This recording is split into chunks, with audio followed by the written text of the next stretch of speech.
Muhammad sallallahu alayhi wa sallam. God chose an orphan to be the best of all mankind. Don't you cry, dry your eyes. You're in the company of the greatest of all time, Rasulullah Muhammad sallallahu alayhi wa sallam. God chose an orphan to be the best of all mankind.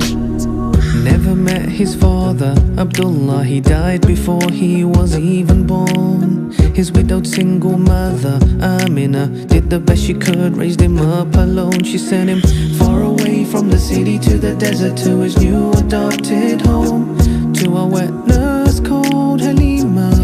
She raised him like he was her own. Happy days till the age of 6. His beloved mother suddenly fell sick. She was on her way to her husband's grave. This would be the final visit that she would make, yeah. His mother died, she left this world, an orphan child just 6 years old. What would the future hold? Only God could have foretold. Don't you cry,